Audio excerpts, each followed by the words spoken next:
is the Amp Hour Podcast, released July 21st, 2019. Episode 451. A second interview with Scott Miller.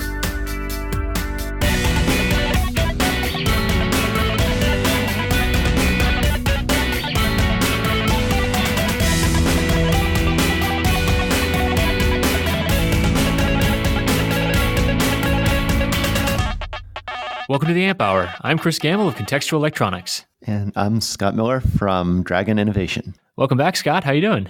Oh, I'm great. Really psyched to be here, Chris. Yeah, it's been almost, 7 years, I think. September of 2012 was when we last had you on the program. So it's been many, many years. And what's been going on?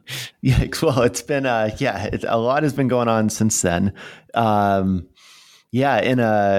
One on the macro scale, we've just seen so many things change from kind of the birth and acquisition and death of a lot of startups to much larger companies that, I think historically have never done hardware, getting into the hardware space, particularly IoT, and excited to go after some of those recurring revenue streams. For us at Dragon, we ended up going down a journey of raising some venture money from some great VCs, including Amazon, and then growing the business and ultimately selling it to Avnet, which has been a fantastic parent about 2 years ago. And now kind of learning what it's like to be part of a much larger $19 billion company. So it's been it's been a pretty crazy ride since then. Yeah, that'll be a little bit of a shift, huh? From a startup to a $19 billion company. Yes. Yeah. I mean, it's interesting to look at the different timescales, and, as a startup, you're just trying not to die. And as a part of a larger company, you have the benefit of sort of thinking a couple years out and trying to figure out, how do you harness the resources you have to be able to grow in such a way that it can move the needle for a $19 billion company, which is different from moving the needle for a startup. So what does that mean for you then from a functional perspective? I mean, are you at Avnet offices now? Do you still operate independently? How does that work? Yeah, so Avnet's been amazing. They've really done a nice job and a very conscious job of keeping Dragon independent, but also giving us access to their pretty crazy resources. So they've got offices in, I want to say, like 45 countries around the world. And they've been a really great parent in terms of letting us have the freedom to operate, but in particular, things like being able to access their incredible sales team, which is just calling on a bunch of customers traditionally to buy electronic components. But now that we can add in the Dragon services, we can really complete the ecosystem and help customers on a global scale really go from an idea all the way through finished goods delivered to them if they want to do the whole kit and caboodle. So that's been cool to see how we can plug into that. Yeah, that's really interesting. And you had mentioned that kind of at the beginning too. You said these large brands are starting to do these IoT projects and things like that, recurring revenue. How does that end up playing out then? So I was looking through the Dragon customer list, and I saw, just like to pull one out of there, but I saw Bosch on there, and Bosch is obviously a monster company, and I'm sure it's, portions of company, even, it's not like the entire Bosch infrastructure is doing one thing, but like engaging with a customer that is another $1 billion plus company, how do you end up interacting with them? Is it just like they want to go straight to like volume production, or is it more scaling up like any other process? Bosch is an interesting story. So with them, what they wanted to do is create basically a startup within the Bosch empire. And they started a wholly owned subsidiary called Mayfield Robotics to build a really cool robot called Curie, which is a consumer electronic robot. It is an interesting story in that they hired a world-class team. We worked really closely with them, and they got all the way to like being one day away from starting final production. And unfortunately, Bosch decided at that point they wanted to go in a different direction. So I think their hearts were in the right place. And with, these large corporations, it often takes a few times to get it right, just because moving at entrepreneur speed or startup speed is something that's just not typically in their in their DNA. But also, I think it's an area where we can help them. What kind of categorically what we're seeing is that startups are strong in the US. They're increasingly growing at a much greater rate in Europe. But the one area we've been focusing on, and we probably need to come up with a better name for it, but we call them non-traditional customers, or NTCs. And most of them I can't talk about, but just to give like a fictitious example, imagine you're an avocado grower and you're going to grow a lot of avocados and move a lot of volume, but you've really never dealt with anything that actually has an electron in it that moves. But nonetheless, you've been reading about avocados have electrons. Let's be honest. Come on, Scott. they just don't move too far. Sure. But yes, yeah, they've got probably a healthy amount of electrons. But yeah, so you're growing your avocados and you're thinking about it. You're like, man, if I could get these to the store right before peak ripeness, we could reduce scrap and increase our margins and all this good stuff. So you've always been thinking about that. And then you've read about IoT and started thinking, well, maybe there's some sort of sensor we could do to be able to detect what the ripeness looks like and help with our supply chain. But you also realize you're an avocado company and you don't really want to stand up a hardware team and things like that.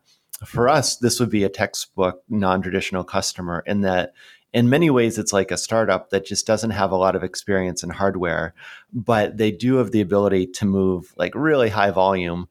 And if we can make a solution to solve their problem, then there's a really interesting business to be had at the scale of a $19 billion company.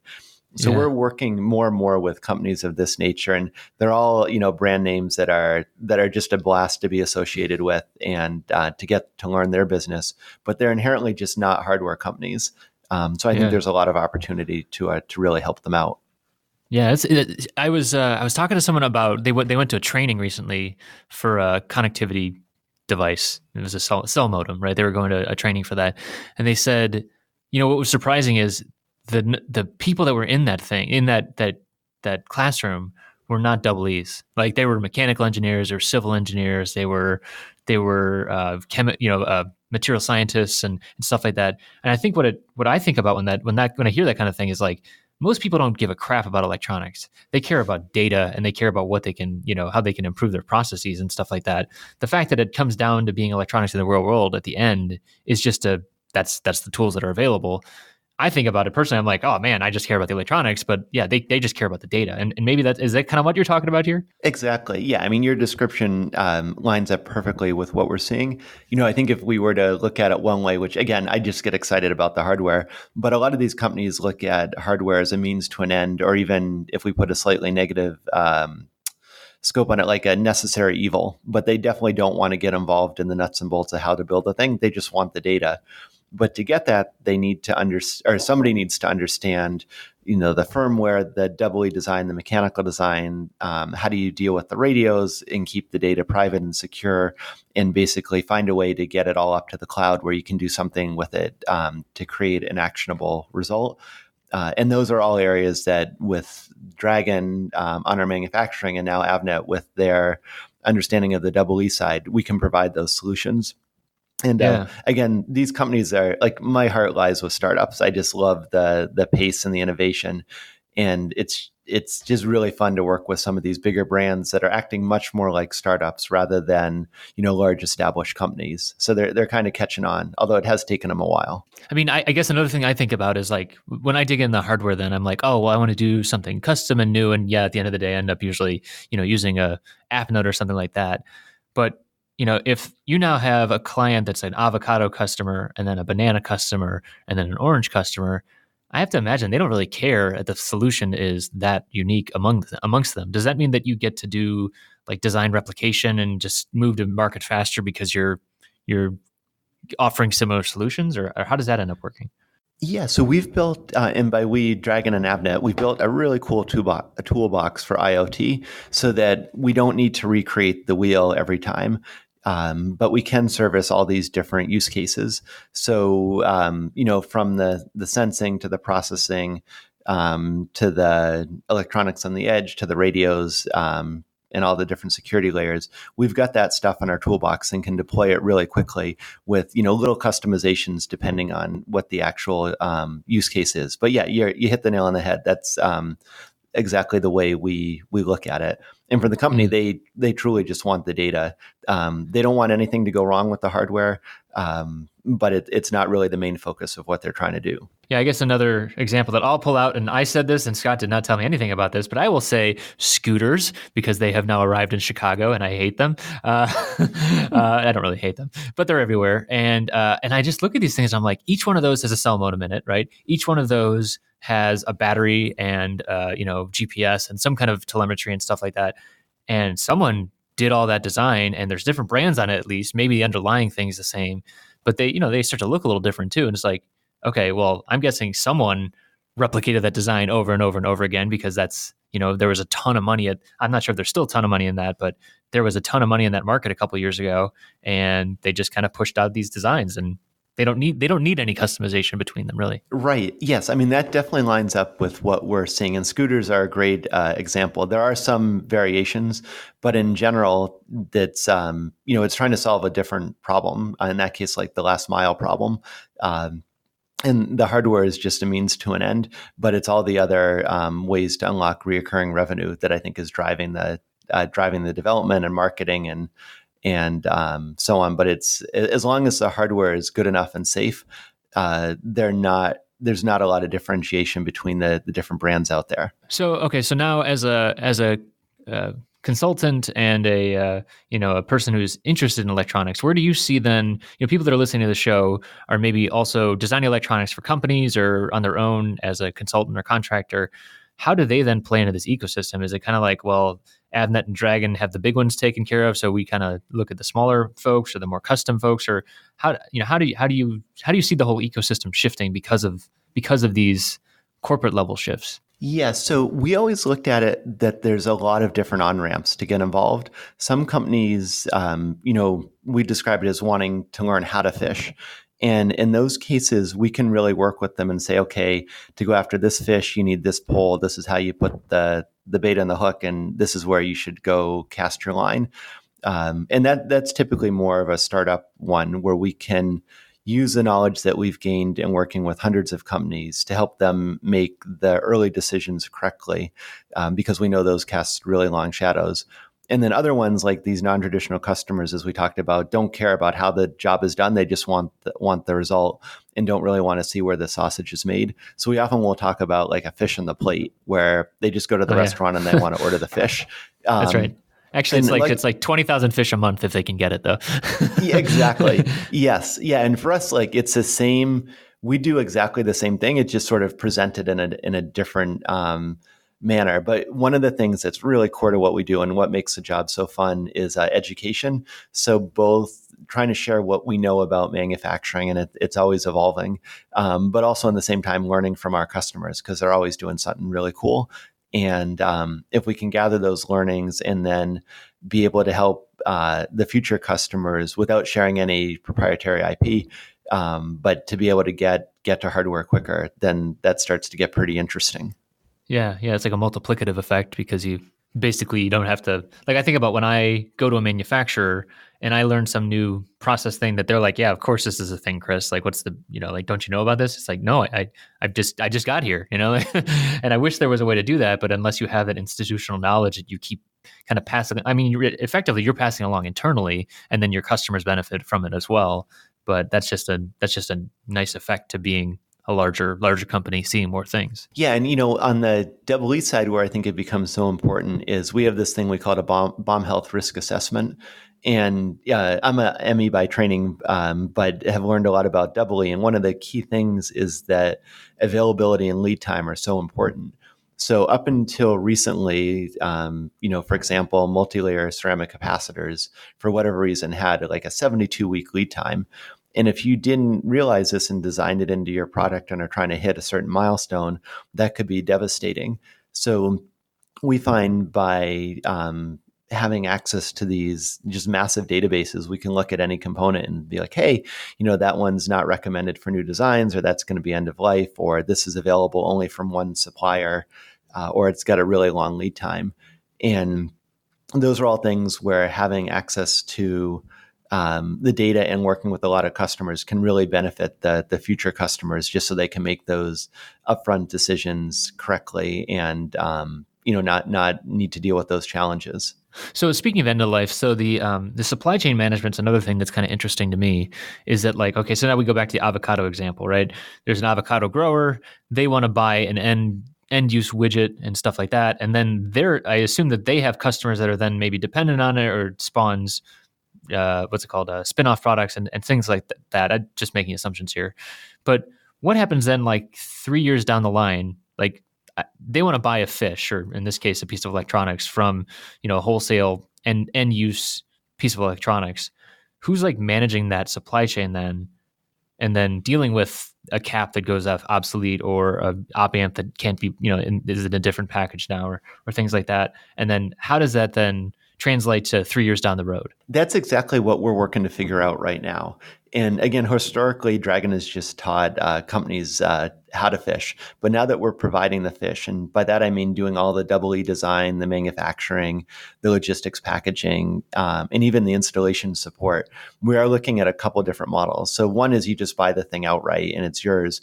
But the other is more like a product as a service, where if it does become obsolete, since we would be paid or Avnet would be paid on a monthly or annual basis, it's up to us to make sure that the thing is always got the latest and greatest components, or whatever the service levels are. And I think where I get excited is this is a pretty fundamental change in or transformation of a business that started as a pure distributor, but now is getting into like a full end-to-end solution provider.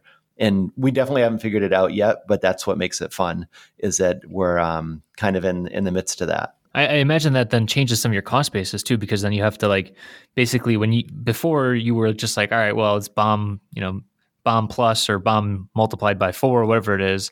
But now it's like you also have to like put in repair costs and support costs, and the risks of obsolescence and like longer term things that maybe that I've never personally had to work with, and maybe our audience hasn't either. Oh, it's a whole different beast. In the past, and still today very much, if we're doing the teach to fish, the relationship will be between our customer and the factory. So they'll issue all the POs, and there'll be certain in-warranty exchange rates and things of that nature.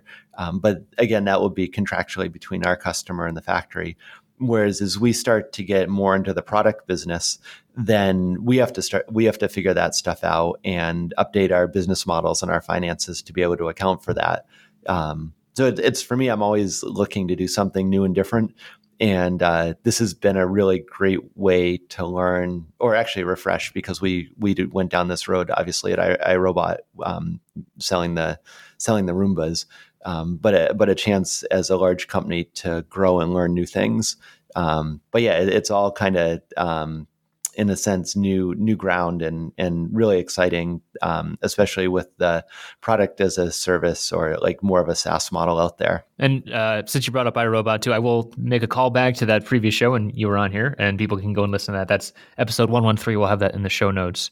And so Scott talked all about that last time, and then also, his experience with Imagineering and China and awesomeness like that. So that was a great episode.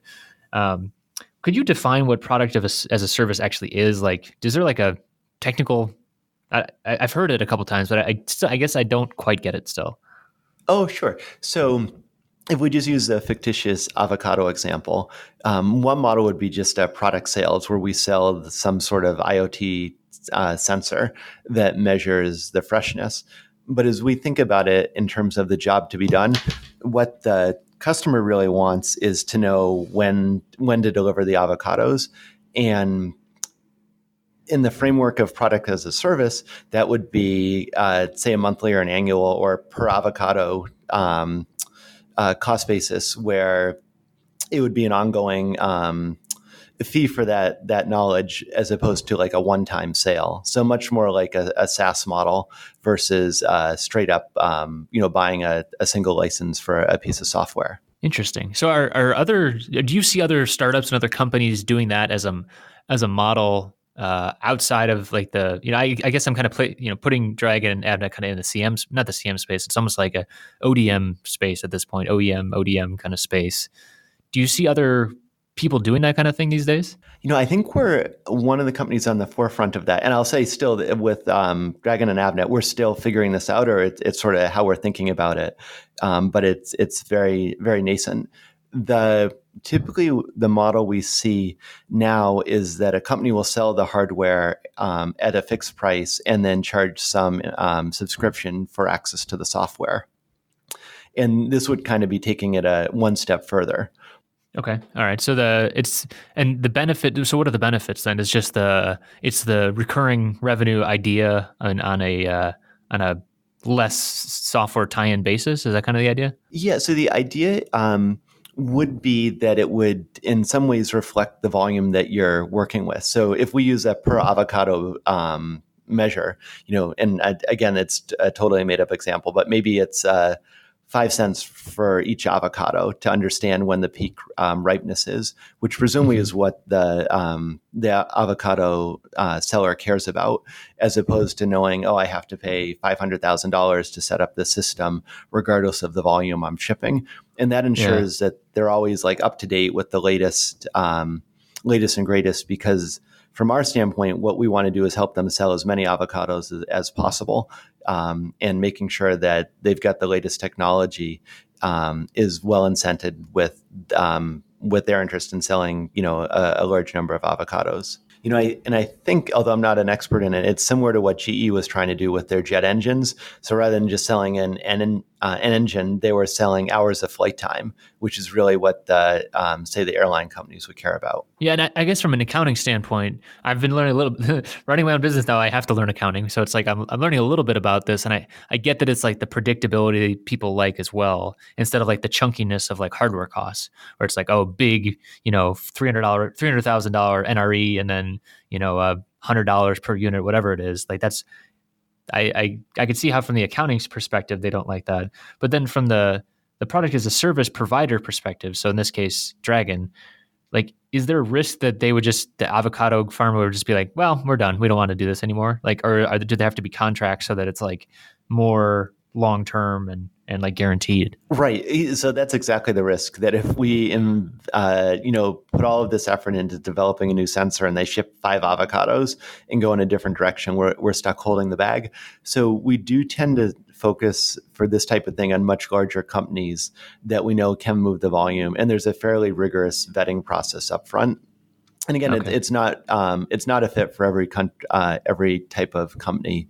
But as we do see more and more non-traditional customers get in the space, it's something that we're pretty excited about, and especially with IoT, that given radios and reoccurring revenue, because it's a lot more predictable, it's much more highly valued on Wall Street, which being a public company is important. Yeah, that's a new domain master there, huh? It's the unassailing stockholder. That's got to be fun. Yeah, it's funny. I just remember back in the iRobot days when we were almost like pre-venture backed. We could do whatever we wanted, but we had no revenue. And then pre-IPO, we had to be predictable, but we still had a relatively large amount of freedom.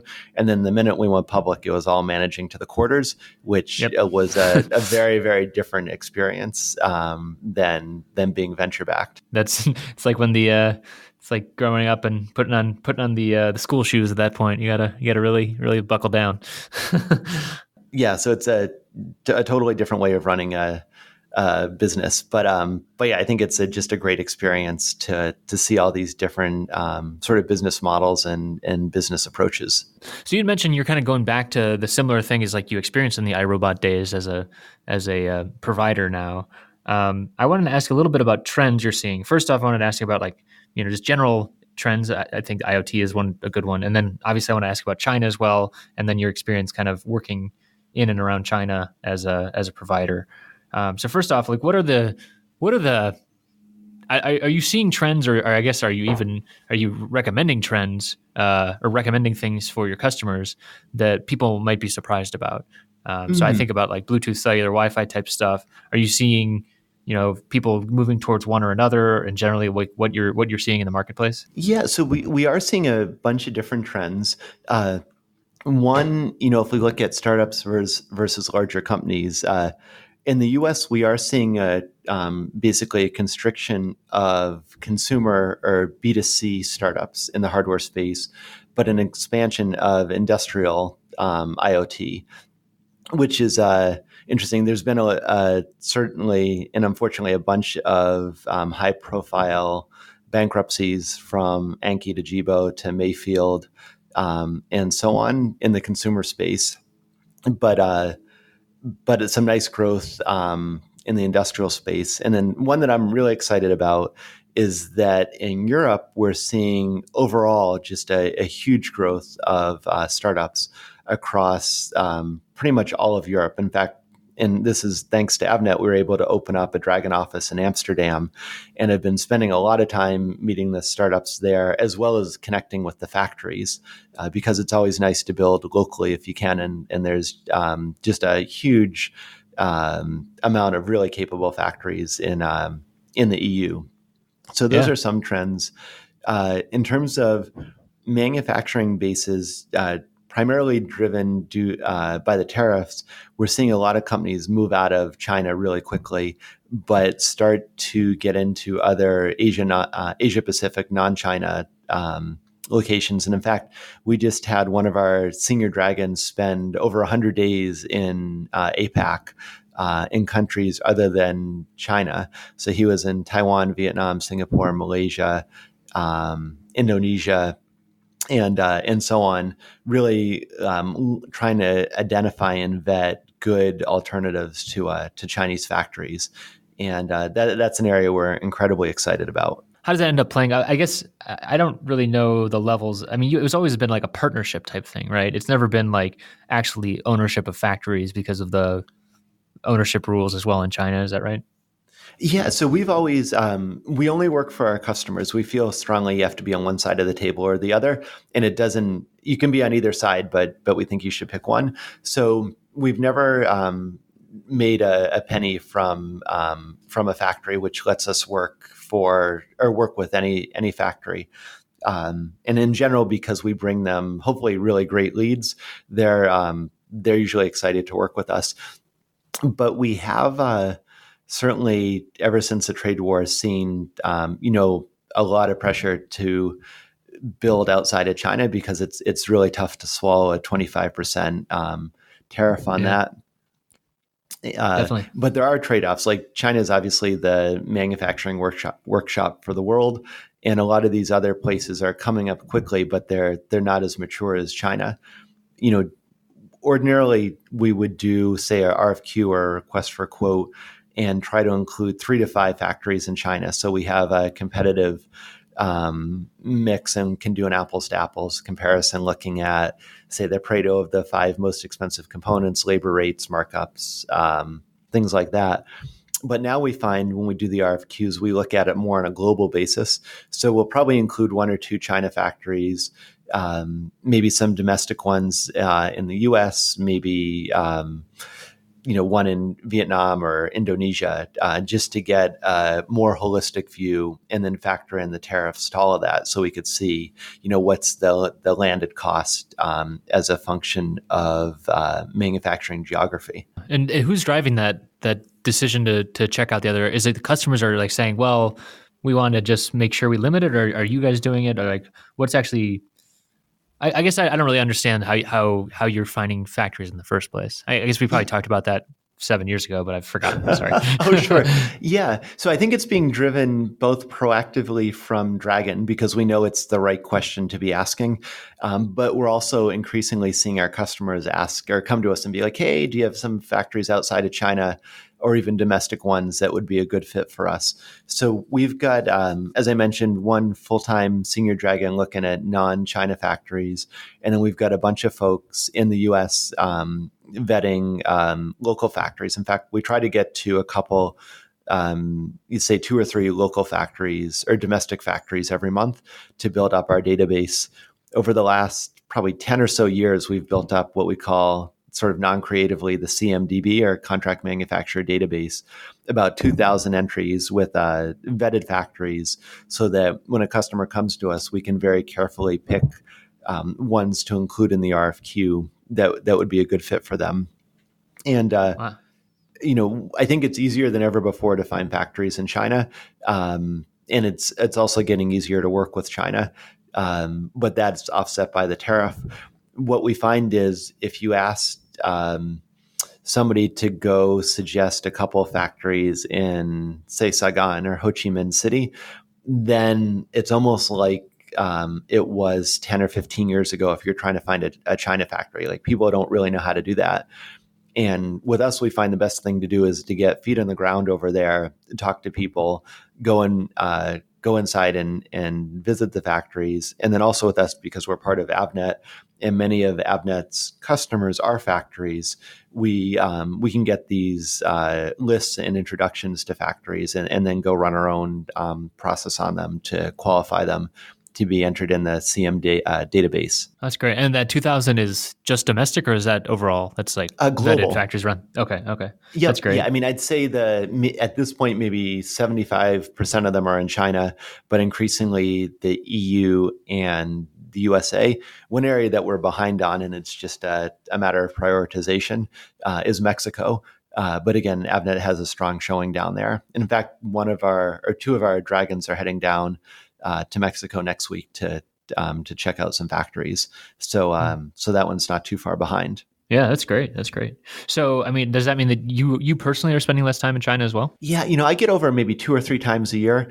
For me, it's like home. I love Hong Kong and southern China, but most of my travel recently has been domestic or Europe. And then you had mentioned like working more in Europe as well. I mean, so could you kind of like give some ideas on, cultural differences within factories even? I mean, obviously there's cost differences, but are there expectation differences? Are there, so if someone's going to be approaching 7 different regions of the world with a RFQ, what should they be expecting when things are coming back from those places? The biggest difference I see between China and everywhere else is China tends to be very vertically integrated, in that you'll have the SMT, injection molding, maybe even mold making, final assembly, test, packaging, all under one roof, which is incredibly convenient.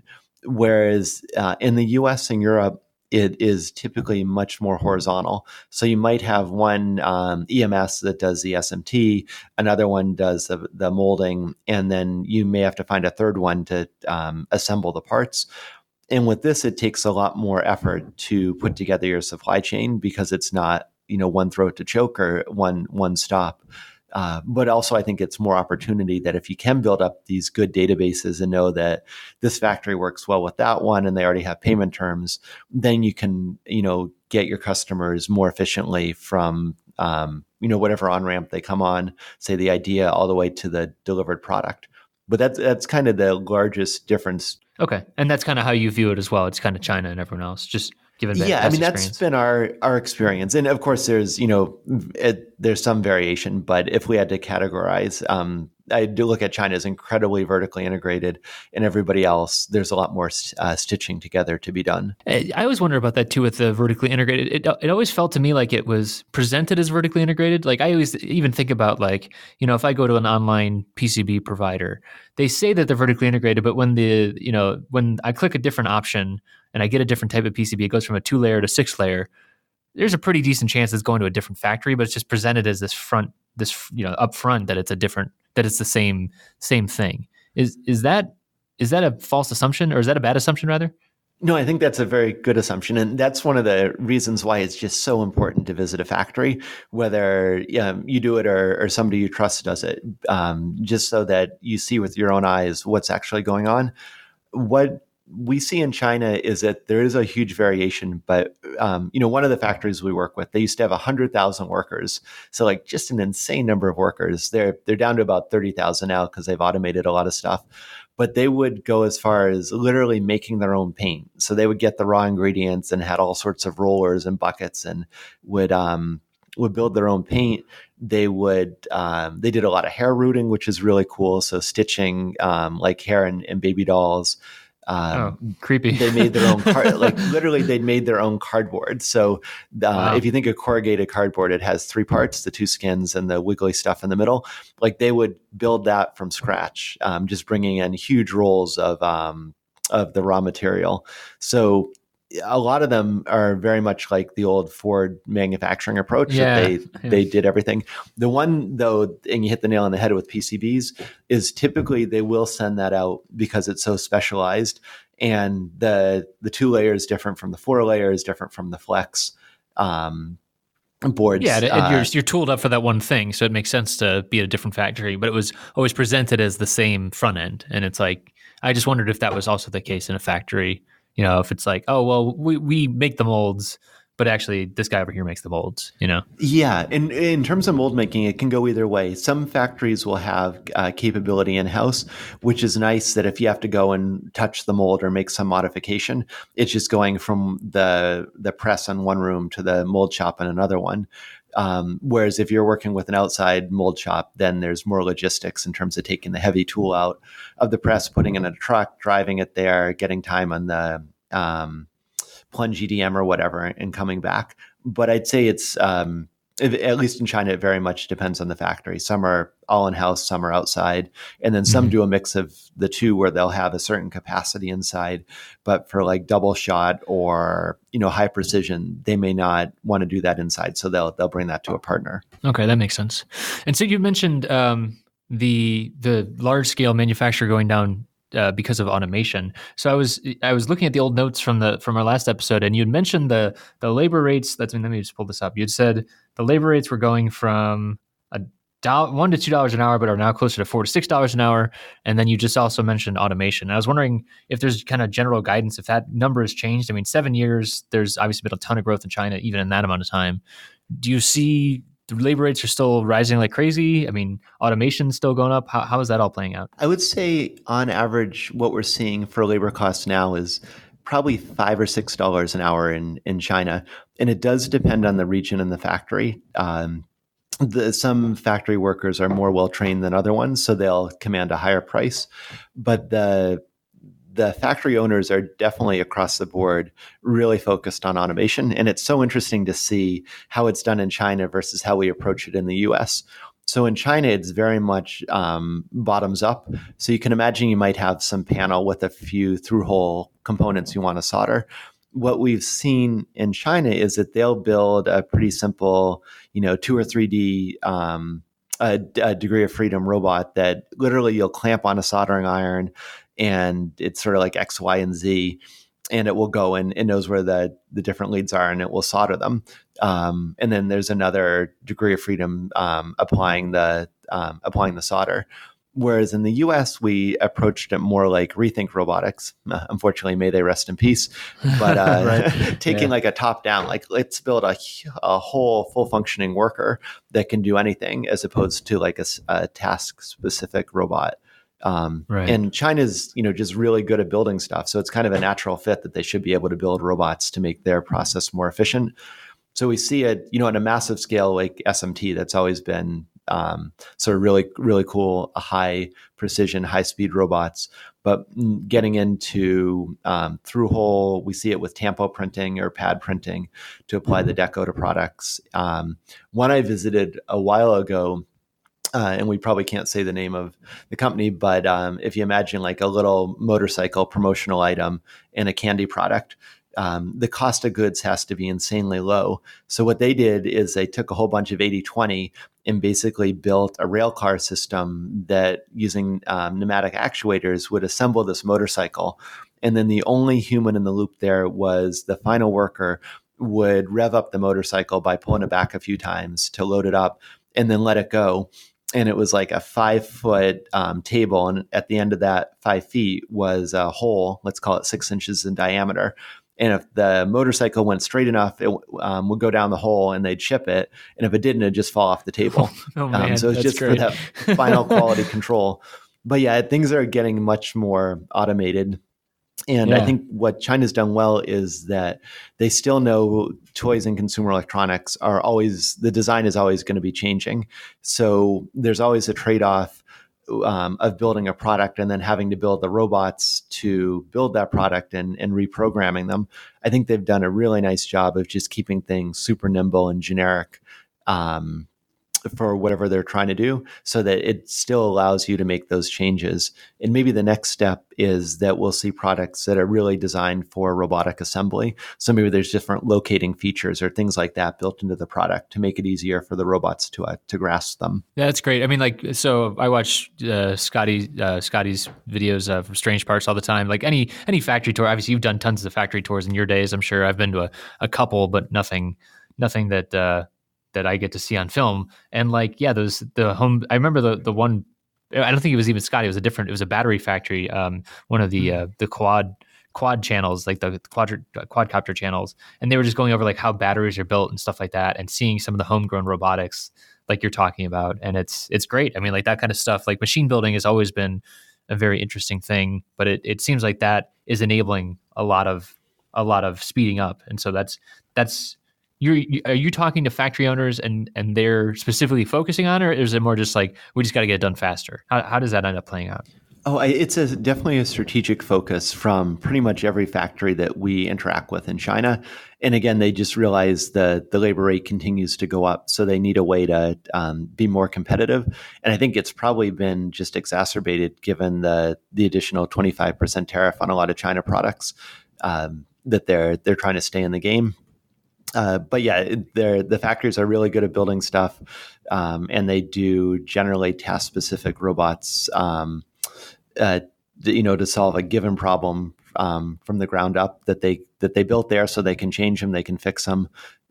There's no 800 number to call. It's all the kind of local domain knowledge they have in house, and I think it's been incredibly effective for the factories. Yeah, that's great. So what about like tier 1, 2, 3? I think we did talk about that last time you were on the show, like what those different things are. But maybe can you run through those, what those are again? And are those actually what you're talking about when you talk about these factories that are building the robotics and things like that? I mean, what are the levels of factory ownership that you're interacting with? Just because of the vertical level of integration and stuff like that. Sure. So, the definitions vary a bit, and they're very different from automotive. But when I think of tier one, I usually look at it in terms of $1 billion or more in revenue. And their revenue would basically just be the cost of goods sold of the product times the volume of the product summed up across all their product lines. Tier two would be 250 million to $1 billion. And then tier three is everything under 250 million. So still, a pretty good sized business. For the robotics, though, we see that across all tier one, tier two, and tier three. The tier ones just have a lot more access to capital, and therefore they tend to be a lot more sophisticated. So in my last trip to China, it's probably half a year ago, we went to a really well-known tier one. And with them, they had big displays all over the line and such great tracking that for any one product, you could look up the serial number of that product and it would tell you what, say, component, be a capacitor, resistor, processor. They could track it all the way back to the particular reel that it came on, the date it was assembled, and so on.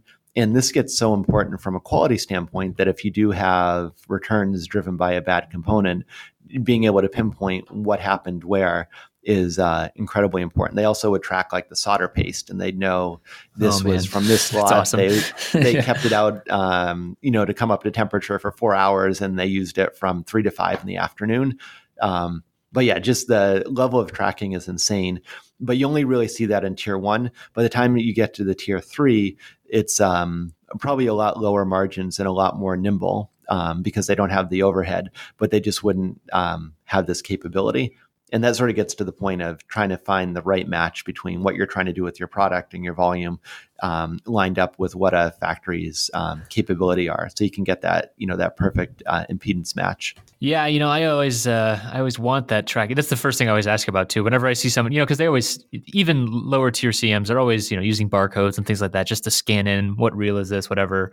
And that's great. But I'm always asking, I'm like, so does that go back to a database and like, can I tell which one it is? Because I've had a bad batch of capacitors burn me in the past, and so I know that pain. But yeah, it's very, very rare that anyone's saying like, yeah, we could track which lot this is, and where it was made, and what other products might have, what other serial numbers might have that capacitor in it, and stuff like that.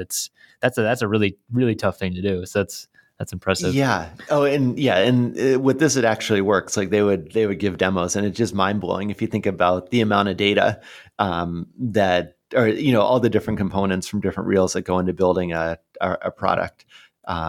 So that's insanely cool to see. And so I guess it's kind of hard to say from the wide variety of customers that you see. But I mean, are there any trends in terms of like again, going back to the avocado example? So like, does big avocado company that you're working with, do they want to go to the big tier one, or are they so detached that they're like, well, we don't care?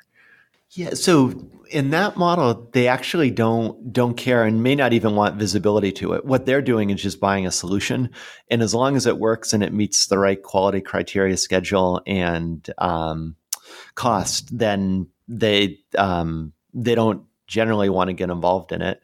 The startups typically care a lot, where is the product built, and they want to visit the factory. But yeah, it's a very different model as we're learning, selling the fish in the plate versus the teach to fish. Okay. So then when you guys are selling the fish on the plate, what is your personal, I mean, who do you prefer to work with? Are you preferring to work with super small factories, or, I mean, are you sizing it? So like if I come to you now and I'm an avocado grower and I say, I want to tell when my avocado's there, and I need, I don't know, 2,500 units a month or something like that, or 5,000 units a month. Like, is it, or maybe that's even way too low. But how do you then personally put that together? Yeah, so what we do behind the scenes is run our own RFQ process, which is exactly the same as we do for a teach to fish customer. And we typically like to include some variation. So some larger factories, some smaller ones, maybe some domestic, some in China, just to try to understand what the data space looks like.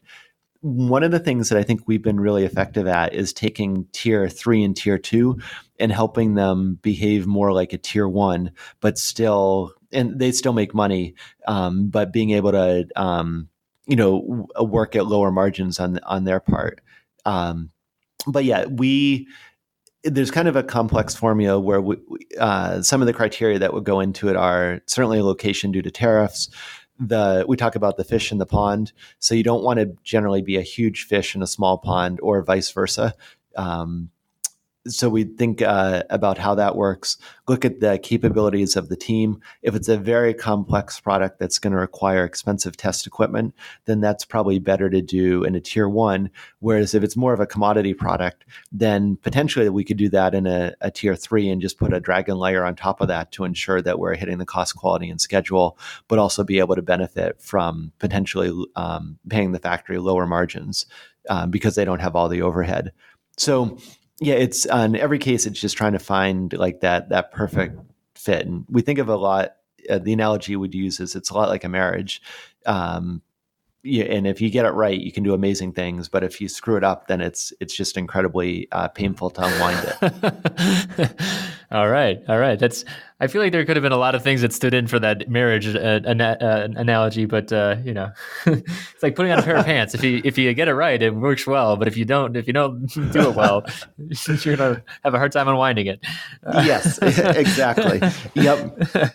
Yeah. Okay. Yeah, but I guess on that point, like most other companies might just work with tier 1s because it seems safe. But if it's not a good fit, it's not a good fit. And that's why I think we have a little bit of an advantage that we work all the time with tier 2 and tier 3 and are equally comfortable across the board. Yeah, you definitely got to punch your weight. I mean, that kind of seems like the right thing. If you're in a different weight class, you're gonna have a hard time.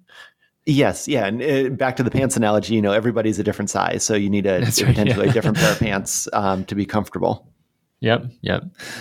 So what about, I mean, you mentioned the education aspect, and obviously you've been doing this, educating startups and educating, your customers that are coming to you for product advice.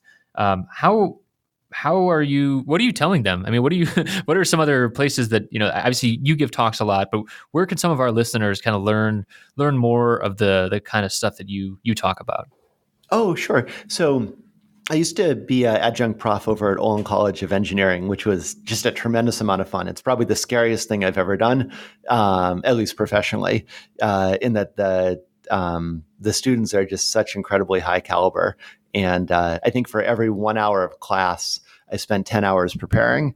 Oh, nice. So it was just like a really, really fun and terrifying experience all at once. But what we did is took all of those different lectures on design for manufacture and assembly and then just reshot them and put them up on the Dragon website. So we have our design for manufacture and assembly courses, and they cover everything from injection molding, die casting, rotomolding, how to pick a factory, how to manage cost, quality, and schedule, how to waterproof something. And they're typically a combination of the video and also a presentation. I think the injection molding one maybe has 50 or 60 slides, kind of walking through how the process works, and then the best practices in terms of designing a part to be designed for injection molding and so on. So those are a really, we hope, a great way to get started.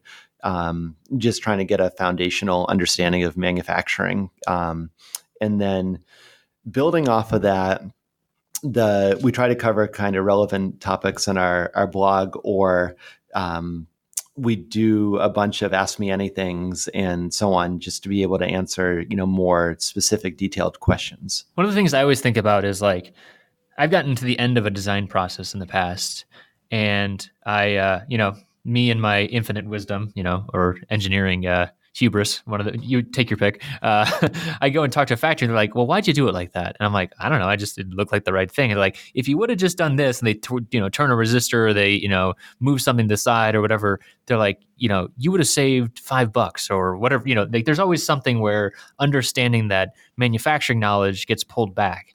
And whenever I talk to people at like hacks or, like a lot of the accelerators over in China, they're working so close with the factory that they get that kind of push pull, back and forth kind of thing. How do our listeners get that information to pull manufacturing knowledge back into their designs? Because like ultimately that feels like the highest value thing. Right. Yeah. So we often will say that the early decisions cast long shadows, and we usually think about two different types of decision.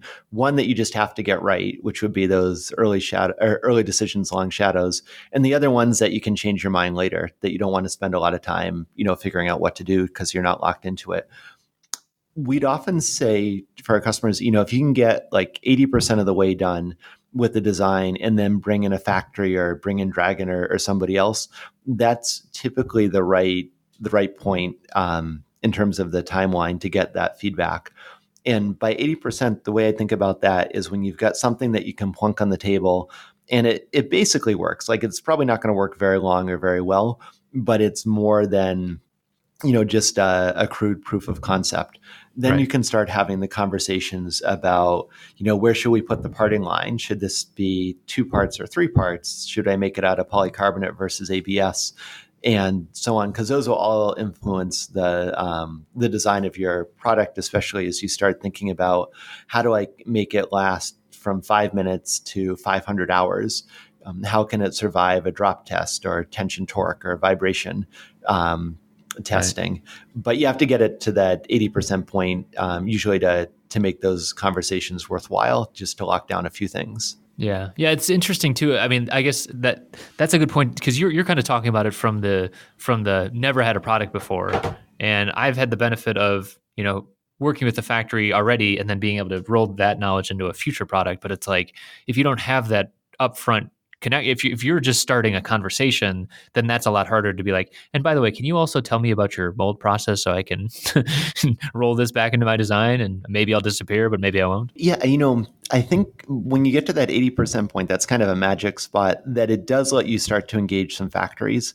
And with all of business, it's personal. So it gives you a chance to hopefully develop a relationship with a factory that's willing to go out on a limb and help you out and provide some feedback. And presumably, if they do a good job and there's some chemistry, then you're more likely, all things being equal, to work with them versus somebody else. But that is a great way just to, as we say, like, build the relationship. and get a feel for it. And then as you get that knowledge, you're exactly right, that you can apply it, towards your future products. Well, and then the same thing goes for like, so now that you're part of Avnet as well, I mean, like when I think about designing, usually I'm on a distributor website, maybe not Avnet, and I'm just kind of grabbing parts and getting what I need to do done. And then there's always that redesign stage, and thinking about like caps and or like how about just like a DC to DC converter. I think about plopping one of those down, and it's like there is zero chance that I'm going to have a footprint that's actually compatible with anything else. And so anytime if I don't make that decision on price and everything up front, then I'm guaranteed to be doing a spin down the line. And so like, are there resources that you know about that through Avnet or just in general for like pulling that information kind of further back into the design process? Oh, sure. Yeah. So that gets towards the thing I had mentioned a little bit earlier in the show, the bomb health risk assessment. So at some point, you just have to build the thing and get it working, and you're probably not worried too much about availability or end of life or so on. But once you've got the bomb, within Avnet, we have access to all sorts of amazing and expensive software that can take your manufacturer part number and then be able to grade it on a couple of different criteria. So one is what's the global availability of that component? Are there only 2 parts available, or are there hundreds of thousands or millions or tens of millions available? Obviously, generally more is better than less. 2, how many different sources sell it? 3, is it end of life or not recommended for new designs?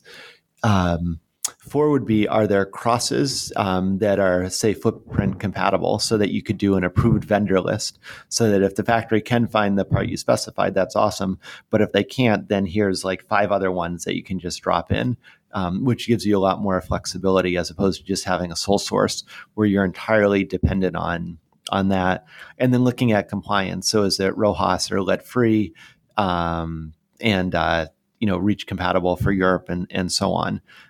And usually at that 80% point, once you've got the prototype functioning, that's an awesome time to do a bomb health risk assessment, because those start to be those early decisions that cast long shadows, and you want to start to get those things right up front. That's good. I mean, I just wish. I mean, it feels like in the 7 years since we've had you on the show too, I keep hoping that things get easier, but I think some of it's just like I kind of have to just accept like what I was talking about is like I don't want to redesign everything all a bunch of times, but it's like some of it is like you just have to kind of accept there's churn in the system, and sometimes like you're talking about, you can't necessarily depend on what's in distribution right now. You have to look further out. You have to look at the risk profile and things like that, and dealing with that. Yeah, I mean, it's definitely incredibly frothy, and things change all the time. One of the so being part of Avnet, I've learned a huge amount. Things like I just had no visibility to. But say that we take these multi-layer ceramic capacitors, the MLCCs, that have a wicked long lead time. At my level, I'm like, all right, it's a long lead time, but it's fun within Avnet. They actually have people who study this stuff, and they'll go really deep. So for the capacitors, and I may get some of the data wrong here, but they'll say, all right, there's 8 companies that make up 90% of the capacitors in the market. Each company has this amount of R&D budget. There's 1,050 caps in a iPhone 10 of this particular form size. So all of the R&D is going into the smaller footprint. So we think that in 3 weeks, the lead time is going to come down significantly when that stuff starts getting into production. But for the larger footprint, there's no new money going into that. So that's going to continue to be like a really long lead time. And once you have this data, it just goes from a static picture that I have like, oh, it's 72-week lead time, to a much more dynamic one saying, oh, it's that now, but 3 weeks from now, there's a large probability it's going to be more favorable. And if you knew that, then you'd have confidence designing in, something, you might make a different design choice. So for me, I've always found this stuff like really cool, and being able to get a little bit more visibility into it has been a great learning process. But yeah, there's definitely at Avnet and other areas people that just study this stuff inside and out. And if you work with them early on, then you do get access to the information and hopefully can make smarter choices that will get you ahead of the competition. Definitely, yeah. That's kind of the hope, and I think that's you're kind of pointing out that the benefits of size and the fact that you're part of a bigger company now that helps a lot. I think in that way. So that's great. Yeah, it's something as a startup we never we could just never afford that, nor would we have a need for it all the time. But you will get, somebody asking like, "Hey, I'm trying to do this crazy thing. What do you know about it?" And it's fun to have like the resources to be able to go and dig a little bit deeper. Yeah. So speaking of people reaching out and stuff like that, how do you? I mean, I'm sure you're not going to pre-qualify anyone in any particular situation, but do you have kind of like guidelines of like, people that Dragon might work with versus, maybe they're too small? Yeah. So I think one of our, probably both our strength and our weakness is like, we really want customers, or just not even customers, but just people to succeed in hardware. We know how hard it is. And like the deck is stacked against folks from the very beginning. So even if somebody's only building 100, we'd love to, try to help them out and point them in the right direction and either give them links so they can study on their own or chat with them, for a little bit. But most of our customers, I'd say, are typically looking to build between 5,000 and 1 million units. And for us, that's the area we know the best as well. We find that a lot of them start really small. So Pebble is a great example in that we started working with Eric and his team probably 6 months before their Kickstarter. And they'd had a bunch of false starts. They had some financing fall through. There wasn't, other than a brilliant team and a cool product, like there wasn't anything that distinguished them from the other 100 or so startups that had the same characteristics. But then they did super well on the Kickstarter and were able to get some traction and blow up. Same thing with the Dropcam team, super great guys, working on an interesting product. And I think what that's taught us is that if we can get in early and just try to be helpful, one, it's the right thing to do. And two, in some cases, they turn into really successful companies. And having been able to help early, we've hopefully built up bilateral trust and can grow with them. Ring would be a third example. Same thing, just working with Jamie and getting to know him early on, and then being able to really watch and applaud as he was able to grow the company like he did. Yeah. And it's interesting too when you think about a company, especially a hardware company. It's like Ring, for example. Like, yeah, there was definitely a huge hardware component to that, but like the software backend must have been just as massive for all that stuff, and then just the usual people stuff and money stuff and accounting stuff and whatever. So yeah, Oh yeah, absolutely. And that's what makes hardware so hard, but also so much fun. Yeah, the jury's still out on that, but okay. Yeah. I'll Scott, you are experienced enough. I'm going to give you that one. Yeah. I mean, I will say it's a really fun rush when you go, like, say you go, say Costco, you see Ring in there or a Roomba or something like that. And you just know the people in the story and kind of what went well, what didn't go well. Like, I don't know. I always love that rush. It makes it all worthwhile. That's great. Well, where can people find you and your writing and contact you if needed online? Sure. Yeah. So we're at dragoninnovation.com. And from there, we have all of our DFMA courses, our blogs, and we're always happy to chat as well. I'm Scott at Dragon Innovation, and folks, we love this stuff. So folks are always welcome to reach out, and we'd love to help out if we can. Great. Well, thank you for coming back on the show. Definitely great to talk to you again, and hopefully we'll talk before the 7 years. We'll have it back on within, maybe 5 years this time, or 2 years. Oh, sounds awesome. Well, thanks again, Chris. I always really enjoy chatting with you and talking about hardware. Yeah, same. We'll talk to you soon. Take care.